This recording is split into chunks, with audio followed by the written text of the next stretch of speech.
Assalamualaikum warahmatullahi wabarakatuh. Berjumpa lagi dengan Bu Aida di kelas 7 materi menyajikan teks deskripsi. Tujuan pembelajaran kita pada hari ini, peserta didik dapat menulis teks deskripsi objek sesuai struktur dan aspek kebahasaan dengan tepat. Nah, sebelumnya Bu Aida akan menjelaskan apa itu teks deskripsi.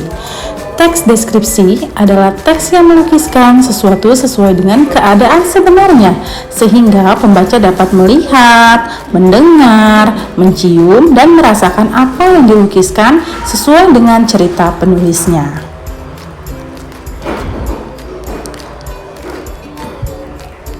Kemudian, ada apa saja unsur teks deskripsi?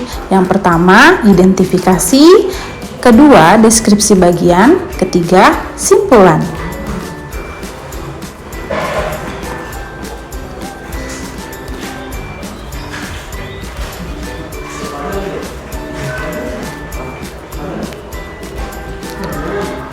Nah, identifikasi atau deskripsi umum, struktur ini berisikan tentang nama objek yang dideskripsikan, lokasi, sejarah berdirinya, makna nama, serta pertanyaan umum tentang objek.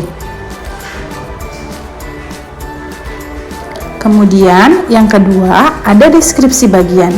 Deskripsi bagian ini berisi tentang rincian objek berdasarkan tanggapan subjektif yang dapat berisi tentang apa yang dilihat, didengar, serta dirasakan oleh penulis.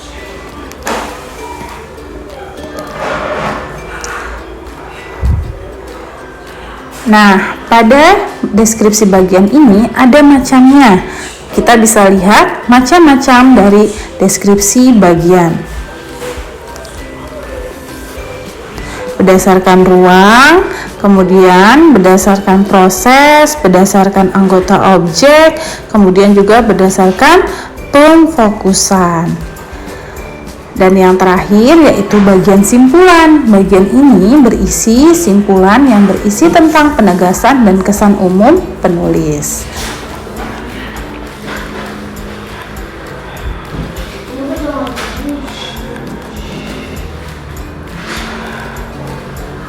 Selanjutnya ada unsur kebahasaan teks deskripsi.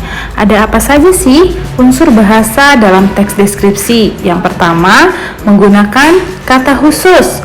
Kedua, menggunakan kalimat yang berisi penjelasan atau rincian.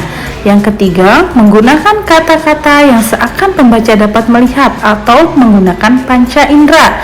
Keempat, menggunakan sinonim, menggunakan majas, dan juga menggunakan kata ganti orang. Silakan kalian baca dan pahami materi berikut ini.